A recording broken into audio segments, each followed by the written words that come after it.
بسم اللہ الرحمن الرحیم نحمده ونصلی ونسلم علی رسولہ الکریم اما بعد۔ آج کی تراویح میں الحمدللہ 22ویں پارے کی تلاوت ہوئی۔ اللہ تعالیٰ ارشاد فرماتے ہیں وَمَن يَقْنُتْ مِنكُنَّ لِلَّهِ وَرَسُولِهِ وَتَعْمَلْ صَالِحًا، یہ خطاب ہے ازواج مطہرات سے جو اس امت کی سب سے مقدس خواتین ہیں۔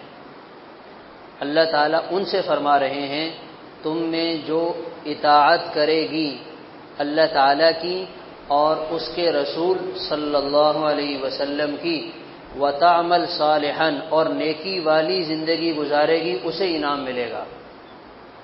تو اللہ تعالیٰ کو تو یہ کہنا چاہیے تھا آپ تو نبی کی گھر والی ہیں، آپ تو ازواج مطہرات ہیں، جنت کا ٹکٹ تو پکا ہے، کچھ کرنے کی ضرورت ہی نہیں ہے۔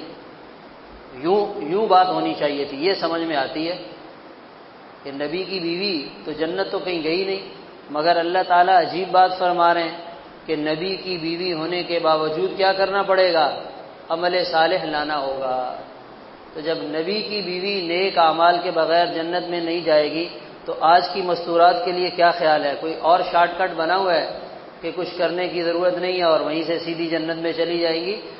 تو یہ در حقیقت قیامت تک آنے والی مستورات اور خواتین کو پیغام دیا گیا ہے کہ جیسے مرد نیک اعمال کرے گا تو اللہ تعالیٰ اپنے فضل سے جنت تک پہنچائیں گے، اسی طرح عورتوں کے لیے بھی ضروری ہے۔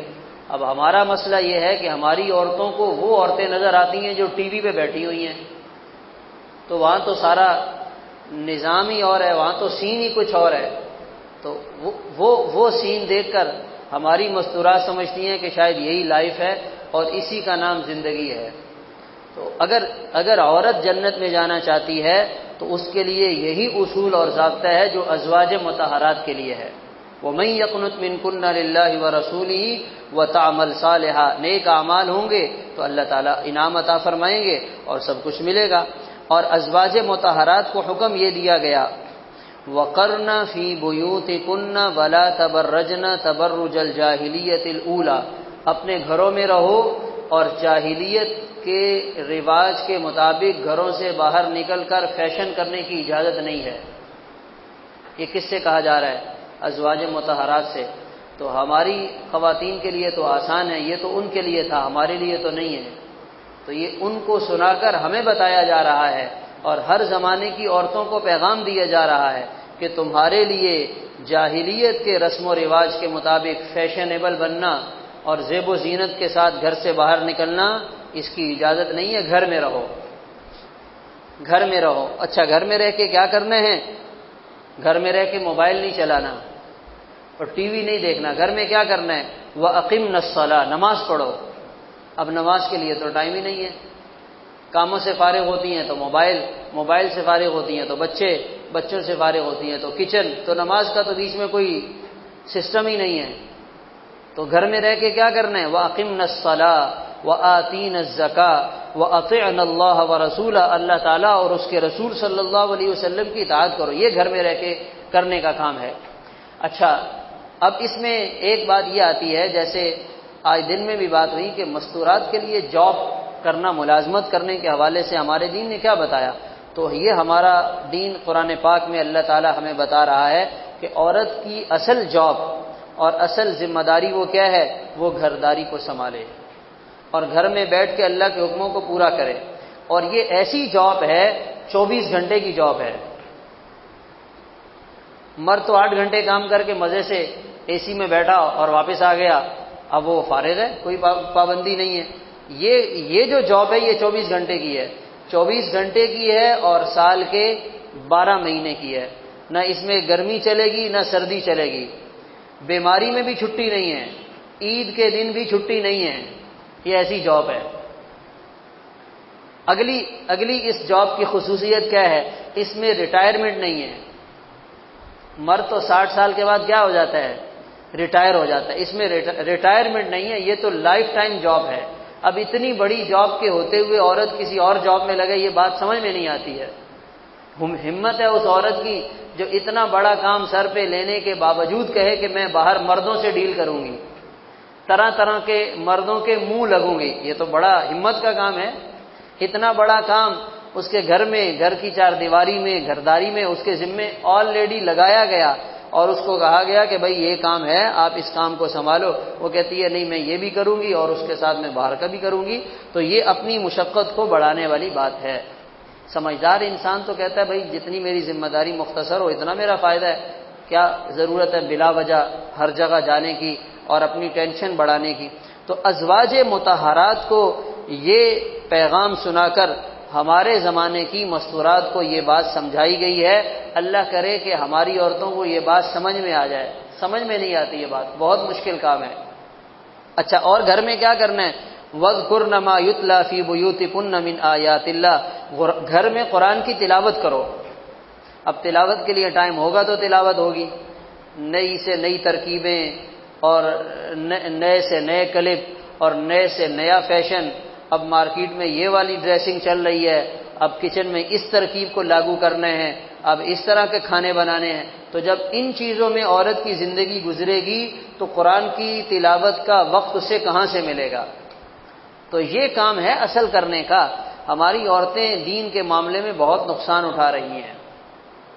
ہم مرد تو کسی نہ کسی درجے میں مسجد میں آ جاتے ہیں، کوئی دین کی بات سن لیتے ہیں، علماء کی صحبت میں بیٹھ جاتے ہیں تو تھوڑا بہت پتہ چل جاتا ہے، ماحول کی برکت سے آدمی لائن پہ آ جاتا ہے۔ لیکن یہ امت کا وہ طبقہ ہے جو دین کا صحیح پیغام سننے سے بھی محروم ہے، اور پھر دین پر عمل کرنے کے لیے جب بات نہیں سنیں گے تو پھر تو اسی طرف جائیں گی جس طرف باطل دعوت دے رہا ہے۔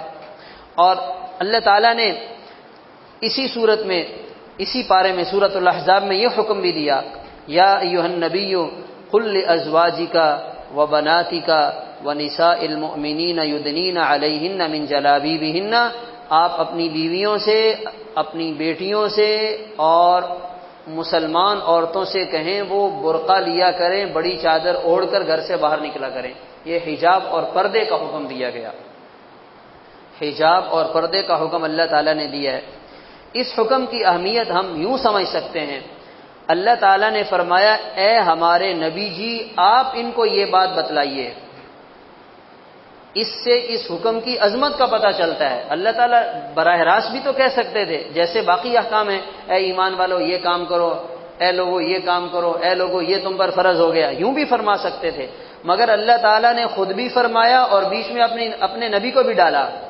جو کوئی بات زیادہ اہم ہو، ضروری ہو، اس کا انداز یہ ہوتا ہے کہ اللہ تعالیٰ خود فرما رہے ہیں اور خاتم الانبیاء فرما رہے ہیں اور ایمان والی تمام عورتوں سے کہا جا رہا ہے، تو اس سے بڑی بات کیا ہو سکتی ہے؟ تو اس لیے حجاب اور پردہ یہ باطل نے ہماری مسلمان عورت کے سر سے اتروا دیا ہے اور اس کو مارکیٹ میں لا کے ایک مارکیٹ کے لیے اس کی پروڈکٹ اس کو بنا دیا ہے کہ اس پہ لوگ پیسہ کماتے ہیں، اس کو لوگ بیچتے ہیں اور لوگ اسے کیش کرواتے ہیں۔ تو یہ تو بہت غلط بات ہے۔ تو حجاب سے اگر عورت نکلے گی تو اس میں کسی اور کا نقصان نہیں ہے، اس کا اپنا نقصان ہے، اور جتنی وہ محفوظ اور جتنی اس کی عزت اور ناموس سلامت رہے گی حجاب اور پردے کے ساتھ، اس کے علاوہ اور کوئی راستہ نہیں ہے۔ امریکہ جس کی ہم بڑی باتیں کرتے ہیں، امریکہ ایسا، امریکہ ویسا، وہاں گھر سے نکلنے والی ہر دوسری عورت مرد کی حرص اور ہوس کا نشانہ بنتی ہے، اور وہ ذہنی طور پہ جب گھر سے نکلتی ہے تیار ہوتی ہے کہ مجھے راستے میں کوئی مرد پریشان کرے گا، وہ اس کے لیے ذہنی طور پہ تیار ہوتی ہے۔ جب وہ جہاز میں بیٹھتی ہے سفر کے لیے، وہ ذہنی طور پہ تیار ہوتی ہے کہ میرے ساتھ بیٹھنے والا مرد مجھے پریشان کرے گا، اور وہ اپنا جسم پیش کر دیتی ہے۔ اور ہم کہتے ہیں جی کیا ماشاءاللہ زندگی ہے، اور واہ بھائی واہ، زندگی تو امریکہ والوں کی ہے، اور ہم لوگ تو ایسے ہی یہاں خوار ہو رہے ہیں اور دھکے کھا رہے ہیں، تو وہاں جانا چاہیے۔ وہ کوئی زندگی نہیں ہے، وہ درندگی ہے۔ ہم میں سے کوئی بھی اپنے گھر کی عورت کے لیے یہ طرز عمل پسند نہیں کرے گا، تو وہاں تو کوئی کچھ بھی نہیں ہے۔ اللہ تعالیٰ نے ہمیں جو خاندانی نظام دیا ہے، ایک عورت کے سر پہ شوہر کا سایہ ہے، ایک عورت کے سر پہ والد کا سایہ ہے، ایک عورت کے سر پہ بھائی کا سایہ ہے، ایک عورت اتنے بڑے حصار میں محفوظ زندگی گزار رہی ہے، یہ چیز ان کو تو ہوا بھی نہیں لگی ہے۔ وہ تو ایسے بس حیوانات کی طرح زندگی گزر رہی ہے۔ اس لیے اللہ تعالیٰ نے اتنا اہتمام کے ساتھ یہ حکم دیا۔ اللہ کرے کہ ہماری عورتوں کو یہ بات سمجھ میں آ جائے، یہ سب سے مشکل کام ہے عورت کے لیے، پردے میں آنا یہ بہت مشکل کام ہے، اور بس اللہ تعالیٰ جن کو توفیق دے دیں، بس الحمدللہ باہمت عورتیں ہیں جو آج کے زمانے میں بھی پردے میں اپنا باہر آنا جانا ضروریات کے لیے ان کا اسی میں ہوتا ہے، اور اس میں اللہ تعالیٰ کی رضا بھی ہے اور اس میں آخرت کی زندگی کا بننا بھی ہے۔ اور بے پردگی میں دنیا کی بھی تباہی ہے، اللہ تعالیٰ کی ناراضگی ہے اور آخرت کا نقصان ہے۔ اس کے ساتھ اللہ تعالیٰ نے ایمان والے مردوں اور عورتوں کو ایک مقابلے کا میدان دیا ہے۔ آج دنیا میں یہ آواز لگ رہی ہے کہ عورت مرد کے شانہ بشانہ، قدم بقدم، کندھے سے کندھا ملا کر چلے۔ اللہ تعالیٰ نے یہاں کچھ خوبیاں بتلائی ہیں اور حکم دیا ہے کہ اگر تمہیں مردوں کا مقابلہ کرنے کا شوق ہے تو آؤ، مقابلے کا میدان یہ ہے۔ کون سا میدان مقابلے کا میدان ہے؟ اگر مقابلے کا میدان دیکھنا چاہتی ہو اور مقابلہ مردوں کے ساتھ کرنا چاہتی ہو تو اللہ کی فرما برداری میں کرو، سچ بولنے میں کرو، صبر، ہمت اور حوصلے کے ساتھ زندگی گزارنے میں کرو، اور صدقہ اور خیرات کرنے میں کرو، اور روزہ رکھنے میں کرو، اپنی عزت اور ناموس کی حفاظت کرنے میں کرو، اور اللہ کا ذکر کثرت کے ساتھ کرنے میں کرو۔ یہ مقابلے کا میدان ہے، پتہ چل جائے گا کہ اس میں تمہارے اندر کتنی ہمت ہے۔ تو آج ہم نے تو مقابلہ کسی اور چیز میں ڈال دیا۔ کرکٹ کھیلنے کے لیے مرد میدان میں اترے تو عورتوں نے کہا ہم بھی تمہارے ساتھ ہیں۔ دفتر میں کام کرنے کے لیے مرد آئے تو عورتوں نے کہا ہم بھی تمہارے ساتھ ہیں۔ سپر اسٹور پر مرد کام کرنے کے لیے آئے، عورتوں نے کہا ہم بھی تمہارے ساتھ ہیں۔ یہ کوئی مقابلے کا میدان نہیں ہے، یہ ہے مقابلے کا میدان۔ نماز میں، نیکی میں، تلاوت میں، ذکر میں، اللہ کی اطاعت اور فرما برداری میں مقابلہ ہو، مزہ آ جائے۔ تو اصل چیز یہ ہے، اور ایسے لوگوں کے لیے کیا انعام ہے؟ اعد اللہ لہم مغفرۃ واجرا عظیما، ایسے لوگوں کے لیے اللہ تعالیٰ نے بخشش کا وعدہ کیا ہے اور ایسے لوگوں کو اجر عظیم دیا جائے گا۔ ایسی خواتین اور ایسے مرد جو یہ زندگی لے کر اللہ کی بارگاہ میں حاضر ہوں گے، ان کی بخشش کے فیصلے ہوں گے اور اللہ تعالیٰ ان کو اجر عظیم عطا فرمائیں گے، اور جنت جیسی ہمیشہ کی نعمتوں سے وہ مالا مال ہوں گے۔ اس کے ساتھ آگے سورت شروع ہوتی ہے جس کا نام ہے سورۃ السبا۔ یہ قوم سبا یمن میں ایک قوم گزری ہے، اس کا تذکرہ کیا گیا۔ اللہ تعالیٰ نے انہیں دنیاوی اعتبار سے بہت نوازا تھا۔ جیسے آج کی یورپی اقوام ہیں، ترقی یافتہ اقوام ہیں، ان کے پاس ٹیکنالوجی اور ساز و سامان اور چیزیں زیادہ ہیں۔ یہ اپنے زمانے کی متمدن اور ترقی یافتہ قوم تھی۔ ان کی جو پروڈکٹ تھی، جو ان کا مال تھا، جو ان کے باغات سے فصل اترتی تھی، وہ پوری دنیا کی منڈیوں میں جاتی تھی، اور پوری دنیا سے لوگ کاروبار کے لیے ان کے علاقے میں آتے تھے۔ مزے ہی مزے، ہر طرف نعمتیں ہی نعمتیں۔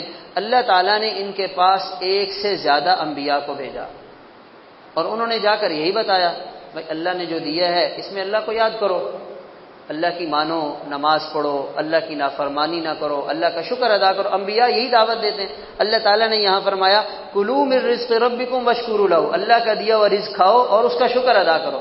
ہمارا دین ہمیں کسی چیز سے منع نہیں کرتا کہ بھئی آپ اچھا کھانا نہ کھاؤ، اچھا لباس نہ پہنو، اچھی سواری استعمال نہ کرو، اور جو ہے وہ پھٹے پرانے کپڑے پہنے رکھو، ٹوٹے ہوئے جوتے پہنو اور بکھرے ہوئے بال رکھو۔ ہمارا دین یہ نہیں کہتا، ہمارا دین کہتا ہے سب کھاؤ، سب پیو، استعمال کرو، واشکروا لہ، مگر یاد رکھو جس رب نے تمہیں یہ دیا ہے تم نے اس کا شکر ادا کرنا ہے۔ تو ان کو سمجھایا، مگر ان کے دماغ میں وہی، جب انسان کے پاس دنیاوی نعمتوں کی فراوانی آتی ہے نا تو دماغ میں کچھ نہ کچھ تکبر اور بڑائی آ ہی جاتی ہے۔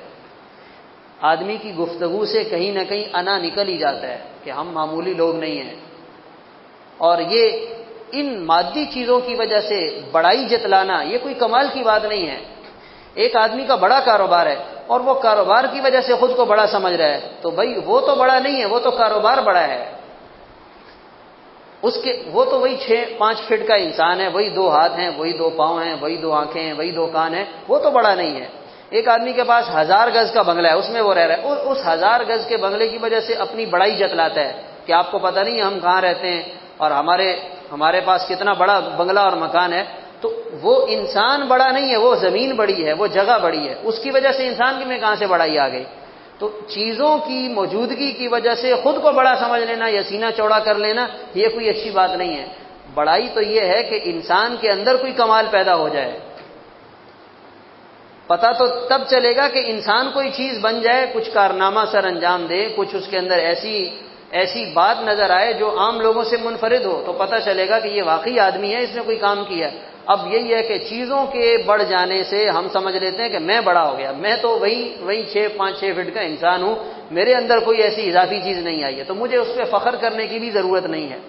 اور اللہ تعالیٰ کسی کو یہ چیزیں عطا کر دیں، اس کو استعمال کرے، اللہ کا شکر ادا کرے۔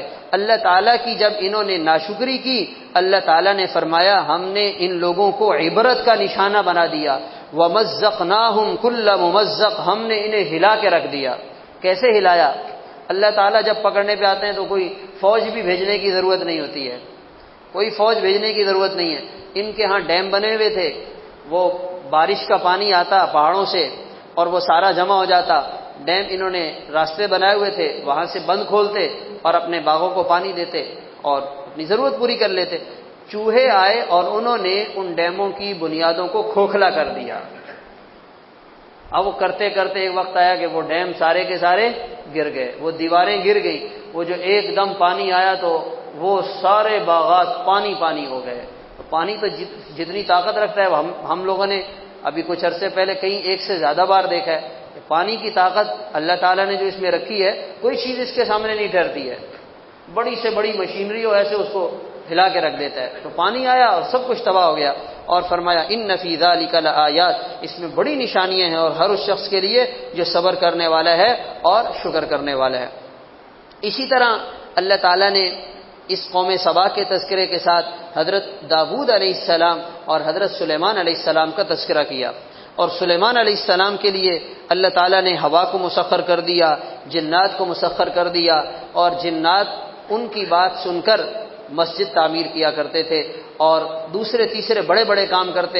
یہ جو مسجد اقصی ہے، یہ حضرت سلیمان علیہ السلام نے جنات سے تعمیر کروائی، اور جب یہ کام چل رہا تھا اللہ کی طرف سے حضرت سلیمان علیہ السلام کی موت کا وقت آ گیا، تو کہنے لگے یا اللہ اگر میری موت آ گئی تو یہ جنات سرکش ہیں، یہ یہی کام چھوڑ کے بھاگ جائیں گے، تو آپ مجھے تھوڑی سی مہلت دیں۔ اللہ تعالیٰ کی طرف سے انہیں ترکیب بتلائی گئی کہ انہوں نے ایک شیشے کا کمرہ بنایا اور اپنی عبادت کے لیے کھڑے ہوئے اور اپنے ساتھ لاٹھی کا سہارا لیا، اور وہ اسی دوران اسی حالت میں تھے کہ ان کی روح قبض ہو گئی۔ اب جنات سمجھے کہ شاید یہ عبادت کر رہے، اور وہ اپنا جو ہے وہ ان کی روح قبض ہو چکی تھی۔ جب کام پورا ہوا تو اللہ کے حکم سے اس لاٹھی میں اور لکڑی میں دیمک نے اسے کھانا شروع کیا۔ فلما قضینا علیہ الموت ما دلهم علی موته الا دابۃ الارض تأکل من سأتہ، اس نے اس لکڑی کو کھایا۔ فلما خر، جب حضرت سلیمان علیہ السلام گرے، جنات کو پتہ چلا اوہو یہ تو فوت ہو چکے تھے، ہمیں تو پتہ ہی نہیں تھا، مگر وہ جو تعمیر تھی مسجد اقصی کی وہ مکمل ہو چکی تھی۔ وہ اب بھی حصہ ہے، شاید نیچے جو بیسمنٹ کی طرف کا کوئی حصہ ہے، اور وہ جو پتھر لگے ہوئے یہ سارے حضرت سلیمان علیہ السلام نے جنات کے ہاتھوں لگوائے تھے۔ تو یہ اللہ تعالیٰ نے انہیں اتنا بڑا دیا، اتنا بڑا اعزاز دیا اور اتنا زیادہ ان کو نوازا، اور ساتھ اللہ تعالیٰ نے یہ فرمایا اعملوا آل داود شکرا، اے داود علیہ السلام کے خاندان والوں ہمارا شکر ادا کیا کرو، وقلیل من عبادی الشکور، اور میرے بندوں میں بہت کم ایسے ہوتے ہیں جو شکر گزار ہوتے ہیں۔ اب یہ فلسطین پہ کتنا ظلم ہو رہا ہے، مگر ان لوگوں کا ایمان اتنا ہے، جذبہ ایسا ہے کہ وہ اس ظلم کے اندر رہتے ہوئے بھی جب بات کرتے ہیں الحمدللہ الحمدللہ، یعنی ان کی زبان پر الحمدللہ کے الفاظ ہیں۔ اس خوف، اس ظلم اور اس تشدد کے باوجود بھی زبان پر کیا ہے؟ اللہ کے شکر کے کلمات ہیں۔ تو ہمارے پاس تو الحمدللہ نعمتوں کی لائن لگی ہوئی ہے، ہم نے کبھی اپنے پیٹ کو خالی ہونے نہیں دیا۔ یہ تو روزے کی وجہ سے تھوڑا سا پیٹ کو موقع مل جاتا ہے بھوکا پیاسا رہنے کا، ورنہ تو ہمارے ہاں تو ماشاءاللہ اوپر تلے چیزیں چل رہی ہوتی ہیں۔ تو ہمیں تو اللہ تعالیٰ نے اتنا دیا ہوا ہے، مگر پھر بھی کیا کہتے ہیں جی دال روٹی چل رہی ہے۔ تو یہ تو بڑی غلط بات ہے، دال روٹی چل رہی ہے کہ اللہ تعالیٰ بہت اچھا کھلا رہے ہیں، بہت اچھا پلا رہے ہیں، بہت اچھا دے رہے ہیں، ہمیں کسی چیز کی کوئی کمی نہیں ہے۔ ہاں اگر ہے تو بس وہ ہماری ہرس اور ہوس ہے، وہ تو کبھی بھی پوری نہیں ہوگی، وہ تو کبھی بھی پوری نہیں۔ اگر آپ دنیا کے کسی بادشاہ سے پوچھیں صاحب آپ کی سب چیزیں پوری ہیں، وہ کہے گا نہیں جی یہ اگر ہو جائے تو اچھا ہے۔ تو دنیا میں سب چیزیں پوری ہو ہی نہیں سکتی ہیں۔ 1 کلو کا برتن ہے، اس میں آپ 1 کلو دودھ ڈال سکتے ہیں، اب کوئی کہے کہ میں 1.5 کلو اس میں ڈالوں گا، 1.25 کلو ڈالوں گا، وہ آ ہی نہیں سکتا، کیسے آئے گا؟ اس میں گنجائش ہی نہیں ہے۔ دنیا میں ہر خواہش پورے ہونے کی اللہ تعالیٰ نے سکت ہی نہیں رکھی ہے۔ یہاں 1 کام ہوگا 2 کام نہیں ہوں گے، 2 ہوں گے 4 نہیں ہوں گے، تو جو نہیں ہو رہے تو اس کا کیا مطلب ہے؟ یہ اللہ تعالیٰ بتا رہے کہ یہ دنیا ہے۔ ہم چاہتے ہیں کہ نہیں 4 ہمارے کام ہیں تو 4 کے 4 ہونے چاہیے اور ٹائم پہ ہونے چاہیے اور ہماری مرضی کے مطابق ہونے چاہیے، تو پھر اس کا مطلب ہے خدائی کچھ نہ کچھ تو ہمارے ہاتھ میں بھی ہے۔ تو ہم تو بندے ہیں، ہمیں تو اللہ تعالیٰ نے اپنا بندہ بنایا ہے۔ بندگی کی شان یہ ہے اللہ تعالیٰ جو فرما دیں بس اس پہ ہم راضی ہو جائیں۔ ہم اپنی کوشش کرتے ہیں بہتری کے لیے، سب کچھ کرتے ہیں، لیکن اگر اس کے باوجود نہیں ہوتا تو کوئی بات نہیں ہے۔ ایک دفعہ جو ہے وہ کسی علاقے میں سیلاب آ گیا، تو وہاں کوئی بزرگ رہتے تھے مجذوب، لوگ ان کے پاس گئے تو کہنے لگے حضرت دعا فرمائیں پانی آ گیا ہے، یہ پانی کہیں اور چلا جائے۔ انہوں نے کدال لی اور جہاں سے پانی آ رہا تھا وہاں سے کھدائی کر کے پانی کو اور آگے لانا شروع کر دیا۔ تو لوگوں نے کہا کہ ہم آپ سے کہہ رہے ہیں کہ دعا کریں یہ چلا جائے، آپ آگے لا رہے ہیں۔ کہنے لگے میرے رب کا یہ فیصلہ ہے تو میں کون ہوتا ہوں اس کو آگے دور کہیں کرنے والا؟ اللہ تعالیٰ اس کو بھیج رہے ہیں تو ہم اس کو آنے دیں گے، ہم اس کا کیا؟ تو اللہ والے جو ہوتے ہیں وہ اللہ کے ہر فیصلے پہ راضی رہتے ہیں۔ تو ہمارا مسئلہ یہ ہے کہ ہم کہتے ہیں کہ نہیں یا اللہ فیصلہ ہماری مرضی کا ہو تو ہم اس کو لیں گے، اگر ہماری مرضی کا نہیں ہوگا تو پھر ہم کیا کریں گے؟ پھر ہم اس سے اتفاق نہیں کریں گے۔ تو یہ نہیں ہونا چاہیے، انسان اللہ کی نعمتیں استعمال کرے اور اللہ کا شکر ادا کرے۔ اسی طرح آگے سورہ فاطر ہے، اللہ تعالیٰ کی بڑائی اور عظمت کا بیان ہے، اور اس میں اللہ تعالیٰ نے بتایا یا ایھا الناس انتم الفقراء الی اللہ، اے لوگو تم سارے کے سارے کیا ہو؟ محتاج ہو۔ تمہارے مالدار بھی فقیر ہیں اور تمہارے فقیر بھی فقیر ہیں۔ تمہارے کھانے پینے والے جن کے پاس مال و دولت کے خزانے ہیں وہ بھی ہمارے محتاج ہیں، اور جن کے پاس کچھ نہیں ہے وہ بھی کیا ہیں؟ ہمارے محتاج ہیں۔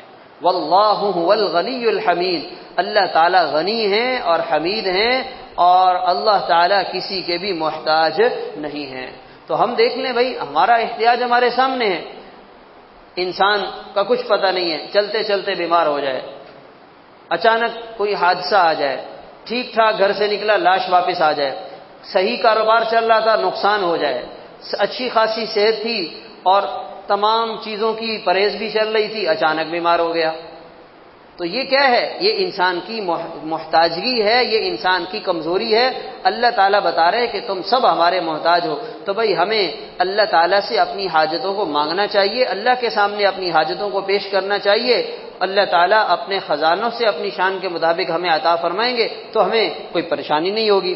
اور فرمایا تم یہ مت سمجھنا کہ ہمیں تمہاری ضرورت ہے، اگر ہم چاہیں ان یشاء یذھبکم، ہم چاہیں تو تمہیں ختم کر دیں، ویأتی بخلق جدید، ہم کوئی اور نئی مخلوق پیدا کر دیں۔ اب ہم پاکستان والے بیٹھے ہوئے تو ہمارا خیال ہے کہ شاید اللہ تعالیٰ کو ہماری ضرورت ہے تو ہم ہوں گے تو یہ نظام چلے گا۔ اللہ تعالیٰ اس پر قادر ہے 1 منٹ میں پورا پاکستان ختم ہو جائے۔ ابھی شاید ملیشیا میں بھی زلزلہ آیا ہے، تو دنیا میں ایسے حادثات اچانک آتے ہیں، پورا پہاڑ اپنی جگہ سے ہل جائے، پہاڑ ریت میں بدل جائے، ساری گاڑیاں اور ساری آبادی دب جائے۔ یہ آتشفشاں جو پھٹتے ہیں تو بندے کو بھاگنے کا بھی موقع نہیں ملتا، نکلنے کا، جان بچانے کا اسے سمجھ میں ہی نہیں آتا۔ وہ تو جب پہاڑ کے نیچے دبتا ہے تو بس وہیں سانس گئی اور بندہ ختم ہو گیا۔ تو اللہ تعالیٰ یہ وارننگ دے رہے ہیں، اور قرآن پاک میں 5-6 مقامات پر اللہ تعالیٰ نے یہ وارننگ دی ہے۔ وَإِن تَتَوَلَّوْا يَسْتَبْدِلْ قَوْمًا غَيْرَكُمْ، اگر تم اللہ کے حکموں سے اعراض کرو گے اللہ تعالیٰ کسی اور کو لے کر آ جائیں گے، اگر تم اللہ کی نافرمانی کرو گے ہم کسی اور کو لے کر آئے جائیں گے۔ 5-6 جگہوں پہ اللہ تعالیٰ نے فرمایا ہے۔ تو یہ ایک طرح سے انسانوں کو اللہ کی طرف سے وارننگ دی گئی، سمجھایا گیا کہ بھائی انسان بن کر ہماری بندگی میں، ہماری اطاعت میں زندگی گزارو گے، اس میں تمہارا فائدہ ہے، اور اس کا تمہیں آخرت میں ہمیشہ ہمیشہ کی کامیابی کی شکل میں بہترین نتیجہ ملے گا۔ اللہ تعالیٰ عمل کرنے کی توفیق عطا فرمائے۔